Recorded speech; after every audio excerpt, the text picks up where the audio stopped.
There's two methods of testosterone administration that I would consider gold standard. One is your enanthate and cypionate shots, which is by far the most popular. And the other one is a compounded transscrotal cream. When people say, what's the best protocol? It's like, well, it depends on the individual. But if we have to say what is the best protocol for injectable testosterone, I would say... When it comes to TRT on that topic, that's one thing that a lot of guys are like, well, I don't want to take it for the rest of my life. Or two, is it potentially dangerous for me? Is there a reason that I shouldn't be on it? Should I just keep lower T for a health reason, for longevity? So what are your thoughts on that? Yeah, TRT is what I would call a highly invasive treatment. It's not as invasive as maybe getting, open heart surgery, but it's invasive because once you start doing it, you shut down your body's ability to produce it long term. Yeah. And the longer you're on it, the less of a chance that your body is going to recover that production naturally. However, if we're talking about testosterone replacement therapy, it shouldn't be started unless you need it in the first place. So I would liken it to finding out that you're a type 1 diabetic. If you've got hypogonadism that can't be resolved, you need to take the hormone that your body's not making. If you find out as an adult that you've got type 1 diabetes, you need to take insulin. And that's the importance of this. And I think that if people are on the fence being like, oh, I don't want to shut down my natural production, then you probably don't need TRT, because if your natural production is shot to shit like mine was when I started, there was nothing to lose. There's nothing to recover. Same. So I think that there's a lot of people who are looking at TRT for maybe a kind of like looking at it as like a biohack, being like, well, I don't really need this, but I'd love to have higher testosterone levels. And I'm actually not against that approach, as long as people understand what they're doing, because we all get one life, we all get one shot at this. And as someone who's been on both sides of the fence, high testosterone and low testosterone, this side of the fence is way better. So much better. And the thing that I'm the most interested in, I started this when I was 25 and I'm 32 now, maybe 24.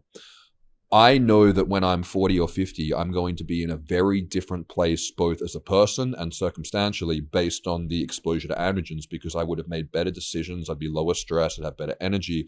I'd be more mentally driven towards pushing outside my comfort zone and taking on risks and challenges, rather than being avoidant and passive, which is what I was growing up. And it didn't work out very well for me. So if people are going to do this, I'm an advocate for people doing what is in their best interest.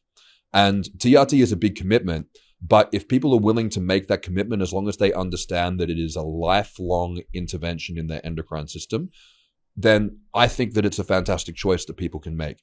If people want to do it electively, as long as they understand what they're doing, there's not really much you can do from a supplemental standpoint that will come close to optimizing your hormone levels. So it's a big commitment. It's a big life upgrade, but most importantly, it comes with the responsibility. It's like the Spider-Man thing, like great power comes great responsibility. And it's really important that if guys are going to do this, you do it right.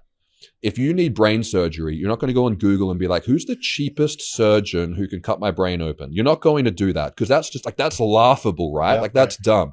But people do that with TRT. They go, what's the cheapest clinic? Every surgeon uses the same fucking scalpel. It's not the same outcome. So it's very important that if you're going to do this, you recognize that someone is basically performing ongoing surgery on your hormone system forever. So you need someone who knows what they're doing. And what I like to look at is that TRT is like an investment, and the amount that if you're going to pay this much for a shitty provider and it's, 30% more for an expert provider, you will not only make that money back in your increased earning potential, but you're going to make that money back in your quality of life. Plus, 100%. TRT done wrong can cause harm. If you have poor cardiovascular health, you're obese, you're drinking a bunch of alcohol excessively, and you're creating all these health problems for yourself, and then you come in and give yourself the testosterone levels of the healthy 21-year-old Giga Chad, that's not going to work. If you put a Lamborghini engine into a Suzuki Swift and try to race it, that thing's going to fall apart. And this is what a lot of guys it's happening to a lot of guys. Man, that's a great analogy. Yeah, that's a really. I have beat that one to death. I love that one. Well, we haven't heard it yet. So no, that's great. And it highlights the need for the habit portion of it. And it's like, no, if you're gonna go on this journey, if you're gonna go on this TRT journey, a couple of things. Number one, just know science is going 1,000,000 miles an hour, and we already have things like Chirexin, and it's going in the direction where you probably don't have to stab yourself with a needle every week forever. Maybe, right? Maybe not. But once you do it for 6 weeks, you'll never go back anyways. So there's that portion. But the other side of that is like, when you do this, you also have to take your habits into account. You also have to understand that like, oh no, I'm on this health journey and it's not that this is going to fix all my problems. That's just like an ancillary tool that is going to enhance your better sleep and your better, habits with alcohol or your better, whatever it is. Right. Mm-hmm. And I think that's something that a lot of guys don't understand, where it's like, they think this thing's going to fix it. It's like, well, no, this over here is going to fix it. This is kind of the vehicle in which it's going to help happen, Yeah, so. you mentioned getting stabbed. I'd like to ask you about like the different ways to get it and where you think maybe science is going. Sure. Because it is kind of a pain in the butt. I'd stab every fourth day. Okay. I do like a half dose every 4 days, and that's been working good for me instead of getting the big peak and valley of a full shot. But I've been considering doing like a microdose. Mm-hmm. Like using a little insulin needles. And I hear all these, now there's like new technology coming where some of it can be like lozenge and it actually is getting in the bloodstream, I guess. And so like, where do you think this is going to give some guys hope possibly of like, maybe I don't have to stab myself forever because maybe there's new technology that's going to work for me and it's a combination maybe. Yeah. And this is the exciting field. And I mean, my undergrad was originally in marketing. And my skeptic hat, putting that on, is that every new delivery method that they've hyped for testosterone forever has not eventuated. I mean, sustanon was meant to be so that you could have these multiple esters that would all peak and trough in alignment, so you could do. It didn't work. And the most recent one that we use a lot in Australia, and when I say we, I mean other practitioners, not my clinics, is Nebido or Reandron, which is injectable testosterone undecanoate. That's 3 shots a year. That sounds fantastic. If that worked, we'd all do it. Doesn't work. So when it comes to these new delivery mechanisms, if they actually, like, if there is a way to optimize and stabilize androgen levels with 2 or 3 pills a day, sign me up. Until that's actually proven, I'm going to remain very skeptical of whether that will actually eventuate. So at the moment, when it comes to testosterone, I think there are 2, and I'm going to put cypionate and enanthate as one thing. They're basically Coke and Pepsi. They're so similar that for the purpose of argument, I'm going to call them the same thing. If you've just started TRT, it is completely normal to feel overwhelmed and confused. There's a lot of new territory to cover, and there is a lot of conflicting information. I wrote TRT 101 so that you can have everything that you need to know in an instruction manual in one place that you can refer back to, that you can have all the questions answered before they even come up. TRT 101 is my best practice approach for TRT from start to finish, and it contains everything that you need to avoid all the challenges and pitfalls that I've seen come up in my clients over the last 5 years. You can check it out via the link below. There's 2 methods of testosterone administration that I would consider gold standard. And one is your enanthate and cypionate shots, which is by far the most popular. And the other one is a compounded transscrotal cream. And this is a cream that's compounded in a enhanced bioavailability form, and it's compounded at a much stronger dose than a typical topical. So typically a topical would be 1, 2, maybe 5%. We're talking 20% applied to the scrotum twice a day. It's usually about maybe half the amount of toothpaste you put on a toothbrush, put it onto a shaved ball sack twice a day. There's pros and cons to that. Pros, you don't have to stab yourself. Cons, it can transfer through intimacy. So you got to wash that off. But I think it's polite to have a shower before you have sex anyway. So it's not. Don't be gross. Yeah. Unless you're going around rubbing your scrotum on people. And I think that if you're doing that, people are probably going to have more of an issue with the act itself rather than the transferring.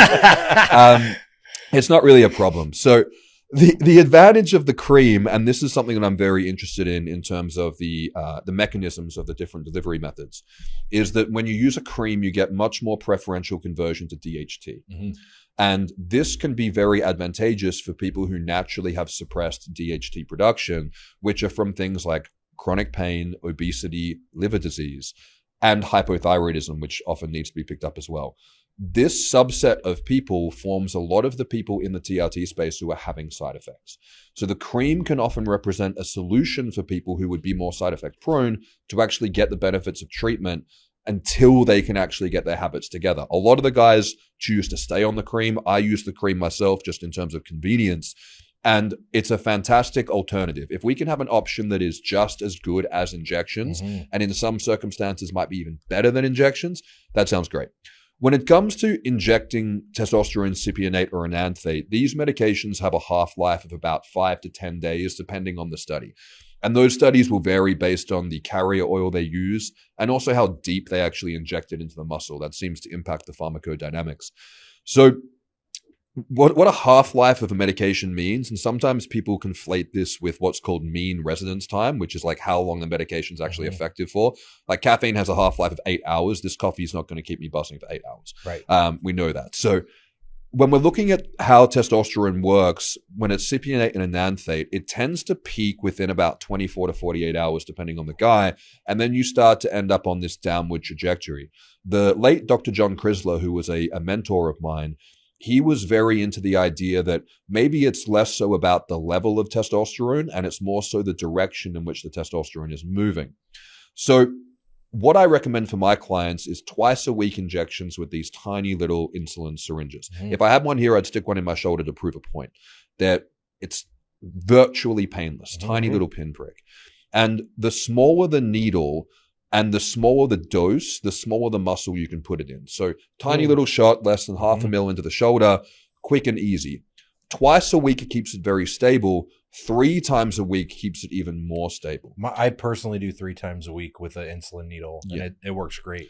And what I recommend for people is that if you're in poor metabolic health, start with 3 times a week, because poor metabolic health translates to poor liver health. Poor liver health means you're not going to cleave that ester very well, which is what gives it the long half-life. But twice a week, a lot of guys can get away with. Everyone, except for masochists, want to stab themselves as little as possible. When you start TRT, you go, oh, cool. And then you kind of get excited about it. And then the novelty wears off and you go, oh, fuck. But the juice is absolutely worth the squeeze when it comes to this. But the longer it goes on, the less often you want to inject. And I think that the differentiation between 2 shots a week and 3 shots a week for some guys is a game changer. It's huge, But going to that's 1 more injection a week. Going from 3 injections a week to every day, now we're adding in 4 more injections a week for a medication that's already got a week-long half-life. That, to me, is what we would call the point of diminishing returns. So I find that the best protocol, when people say, what's the best protocol? It's like, well, it depends on the individual. But if we have to say what is the best protocol for injectable testosterone, I would say cypionate 3 times a week, into the deltoid with a 27 or a 29 gauge insulin syringe, or for a cream, a 20% transscrotal cream in a HRT base applied to the scrotum twice a day. I have a whole box of 31 gauge for my peptides that I'm using. You think that's too small for the Depends on your level of patience. So take a while to push through the oil. It also depends on the viscosity of the oil, which is the fancy term that makes me sound smart, the thickness of the oil. So when we're looking at the oil that testosterone comes in the US, you guys typically default to grapeseed or sesame, which is quite thin. In Australia, we default to like castor oil, which is like goo. Like that stuff, you can barely push that through a 27. So I prefer, where possible, and I advise all the clinics that I coach to compound testosterone in MCT oil where possible, because that stuff's closer to water. You could, like I drew up 0.5 ml into a 29 gauge syringe this morning and timed it for one of my clients. It took 8 seconds. So that was 0.5 ml. So you could probably do it with a 31, but the problem with the 31s is they tend to be 8 ml long. And unless you're like stage lean, you're not going to be able to get that deep enough into the muscle. So 27 gauge, so the higher the number for people listening, the thicker the needle. So the 27 and 29 gauge 1/2 inch syringes are perfect. If you've got a smaller volume or a thinner oil, I think the difference between a 29 and a 27 is significant. I'd rather take the 29. But if you're using a thicker oil or you're injecting like, 0.4, 0.5 at a time, which takes a bit longer, then you might want to go for a 27. Yeah, the first time I injected myself, when I was 26, probably, I used an 18 gauge. You can like see down the hole. It's like a dart. It's like a tunnel. I had to tell everyone to get out of the house, and I'm sitting there with this it's like 18 gauge, 1.5 inches, and I'm just sitting there, just like looking at my quad, and it's like I'm just sweating, shaking, and I'm like, I don't know if I can do this long term. But tell you what, when it kicked in, I was like, oh, damn it. Like, I'm going to have to do this again. But yeah, it's great that it's evolved now, because back then, I mean, this was, 8 years ago, like we didn't know anything about this stuff. And so what I think, just going back to the question that was posed previously, is that when pharmaceutical medications are made, they are patented by the company for 8 to 9 years. And this is so that they can recoup R&D costs, aka make an absolute killing. But there has to be incentive for pharmaceutical companies to develop new drugs. The option that I mentioned previously, the testosterone undecanoate, which is the injectable version of the new oral testosterone that people are talking about now, which is hyped to be all the rage, we'll see. That is the shot that they're saying you can take it every 12 weeks to 16 weeks. You can't do that. But what I think will happen when that medication goes generic, meaning that anyone can compound it at the same price as cypionate and enanthate, I think a once a week shot of that will be a game changer. If you could do a once a week shot, it's still 200 milligram per mil. If you could do a once a week shot of something that would give you the same stability as a daily cypionate injection, I think that's where it's going to go. So I'm not sure when the patent expires for Nebido and Reandron, but when that happens, I think we'll see a shift away from enanthate and cypionate towards injectable undecanoate. That would be my prediction. I'm taking notes. I mean, that's amazing. I want to ask about some side effects that, do come up a lot for a lot of guys, like hair loss, your testes shrinking up, infertility, a lot of stuff. All the good stuff. Yeah, exactly. A lot of things that are like Just not makes necessarily your dick look bigger. It's fine. They're not necessarily as small. So everything we've talked about here, like the cream, lower dosage, like what should you guys consider when it comes to like understanding what they're getting into from that angle? Yeah, I don't know anything about hair loss, but I'm giving my speech tomorrow and I'm mentioning hair loss and I'm putting up a whole bunch of photos. So I used to be in like an emo band when I was in my early 20s. You can probably tell by how I'm dressing. And I used to straighten it, dye it. I was devastated when I lost my hair. So I really understand when people are uncomfortable with the idea of hair loss. I mean, when I went to the barber, like I'm pretty sure I cried in the chair when he shaved it off. Yeah. And then I got over it like 2 days later. Life has dealt me a lot more challenges than losing my hair, I'll tell you that. But it's a tough thing to go through in your 20s because that's when you're forming your identity. That's when you're, coming to terms with who you are and how much value you can offer in the world. And I think if you lose your hair at that point, it can be very challenging for a lot of guys to go through that. But I also think it's an important rite of passage because it's not the most challenging thing you'll go through.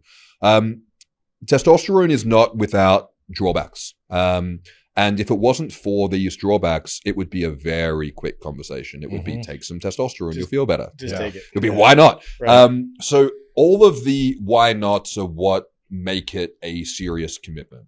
And I don't think that any of the drawbacks are reasons not to do the treatment if it's needed. They're reasons not to do the treatment if it's not needed. So, if you are hypergonadal and you're dealing with the physiological and psychological devastating outcomes of that, losing your hair and having optimal testosterone levels, I mean, you're going to lose it anyway. If you've got male pattern baldness, it's just going to make it happen faster. Testosterone won't make you go bald unless you're genetically predisposed to it. So it's going to make the thing that's already happening happen faster. Thinning hair looks worse than being bald anyway. So rip the Band-Aid off. So that's something that people need to be aware of. The infertility and testicular atrophy are two important points. I've written a couple of books on TRT where I have gone into the realities of this. When I started my treatment, the consensus publicly around the fertility thing was a lot more accurate, which is that testosterone replacement therapy will complicate fertility. Now people are saying that TRT makes you infertile. If that was true, this would be the best, most popular means of birth control ever. This would be the male birth control that we would all be using. I have met plenty of guys who thought it would make them infertile. They are now fathers. So TRT does not make everyone infertile. It absolutely does not. I would argue that it does negatively affect everyone's fertility to at least a little bit of a degree, absolutely. But that does not mean that it's damaging your sperm or making you infertile. It just means that you might be producing a little bit less. You don't need 40 million sperm to achieve conception. Now, for some guys, though, it makes them completely azoospermic, which again, fancy word to make me sound smart, means no sperm, completely infertile. This is definitely not ideal. I mean, unless you're trying to use it for contraception. But this is something that comes with the territory with the treatment. one thing that I will add into the conversation just from the get-go is that it takes a lot more than a sperm to be a father. I say any man can be a dad, not every man can be a father. If you are hypergonadal, you may be able to impregnate a woman, but good luck leading and keeping the family together and raising a kid. Good luck. That's a great point. And it's so important that men recognize that you have to achieve at least some degree of personal and professional mastery before you can think about starting and leading a family.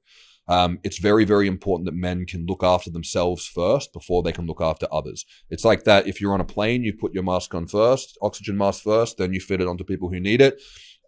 And I think a lot of people don't consider the importance of that. So if TRT does render someone azoospermic, there are very effective fertility protocols for this, which are short term. They bring your fertility back to the exact same biological circumstances if you stopped your treatment, but you're able to have optimal testosterone levels. One thing that I think is very important in this discussion is the epigenetic effect of testosterone. The question that people need to ask themselves is, if you could go back in time and pick who your father would be, would you want a high testosterone father to conceive you or a low testosterone father? The health of the parents impact the health of the baby. Everyone knows this. Healthy people have healthy children. So optimizing your testosterone levels if you need it, and then restoring your fertility while remaining on treatment is going to be the best thing for both yourself and your child. The fertility protocol, if people want to check out my ebook, I've got a free lecture called Beyond TRT on YouTube where I spell this all out. You can take it to your provider. It's all there for people. It's 250 units of HCG a day, which maximally stimulates luteinizing hormone receptors, and then 150 units of FSH 3 times a week, which will generally bring your FSH up to about a 4 or a 5, which is where it would typically be naturally. This allows men to generally restore their fertility in about 12 to 16 weeks, but it's very common for men to conceive in the first month or two. Yeah, a buddy of mine, he's one of the first guys to squat 1,000 pounds raw. And, he did gear for years and years and years, and doctors all said he was infertile. And he did a protocol that was very similar to that, and his wife was pregnant in like 6 weeks. Yep. And I think it was HCG, HMG, and FSH, some sort of a amalgamation of those things, and she was pregnant in 6 weeks. The only thing they did do that he and I were like, well, if you're going to be on all this stuff, why not just continue the HRT? They had him stop TRT, right? For whatever reason, but then he jumped back on as soon as she was pregnant because fuck that. Without sounding too critical, the reason for that is just basically incompetence. HCG is going to shut down your natural production anyway. So if you're using HCG in a physiological dose, which for a man is 0, but in a dose that is going to mimic luteinizing hormone receptor activation, you are not gaining any benefit by stopping the TRT. Sure. Now, the thing that people need to be aware of is that although, I know people who've conceived on grams of gear, including Tren. But for most guys, when we actually look at this clinically, is that if you are at a super physiological testosterone level, even with all the fertility drugs in the world, you're not going to get to optimal fertility. You might be able to recover it, but it's definitely important to keep the testosterone levels within the physiological range. So some guys will find, let's say you're taking like 150 milligrams of testosterone a week. Some guys, when they add that HCG in, it will actually increase their testosterone levels significantly. Other guys get no change. So if your testosterone levels are kind of running to the north end of physiology to begin with, sometimes it's worth backing the testosterone down just a little bit to compensate for that. Fertility drugs are expensive, so you don't want to waste, a couple of months of that treatment. But there's an art and the science. Again, this was a quote from Dr. Chrysler.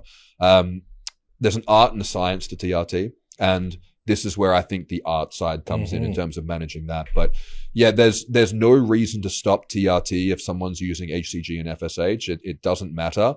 And I would argue that it would actually be more beneficial to keep the TRT in because sex is a precursor to conceiving.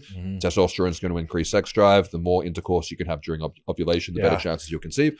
So it's also, to me, it's crazy that guys will tank their libido and tank their androgenic health to try to conceive a kid.